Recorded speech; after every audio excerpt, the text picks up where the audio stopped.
Commerce আছে তাদের accounting, দুইটা সাবজেক্টই খুবই গুরুত্বপূর্ণ, সাধারণ গুরুত্বপূর্ণ নয়, খুবই গুরুত্বপূর্ণ। এসএসসি এবং এইচএসসি, মূলত এইচএসসির একটা শিক্ষার্থী যদি আজকে এরকম একটা খারাপ রেজাল্ট হয়,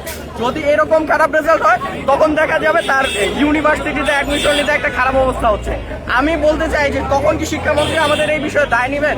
আমরা তাই তার কাছে আমরা অনুরোধ করেছিলাম যেন এই আজকে গতকালকে পরীক্ষাটা পেছানো হয়, কিন্তু তারা আমাদের শান্তিপূর্ণ দাবিতে তারা সাড়া দেয়নি।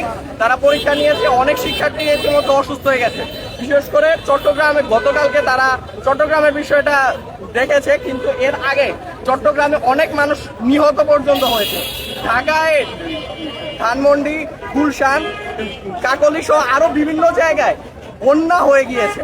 এই বিষয়গুলোতে তারা কোনো ধরনের উদ্যোগ না নিয়ে তারা শিক্ষার্থীদেরকে এক প্রকার দমন পীড়নের মাধ্যমে তারা পরীক্ষা দেওয়া শুরু করেছে।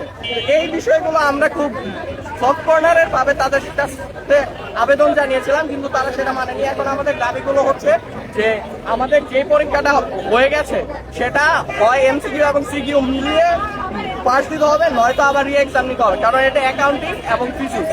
তাছাড়া আমাদের যতদিন বৈরী আবহাওয়া থাকে ততদিন আমাদের এই পরীক্ষা স্থগিত করতে হবে, সবকিছু ঠিক করতে হবে। শিক্ষার্থীদের যাতে মনস্তাত্ত্বিক কোনো চাপ না পড়ে, মেন্টালি কোনো প্রেশার না পড়ে, কারণ এইচএসসির মধ্যে একটা পরীক্ষা যদি মেন্টালি ট্রমা নিয়ে দেয় তাহলে এই পরীক্ষাটা ভালো হবে না, একটা পঙ্গু জাতি গড়ে উঠবে।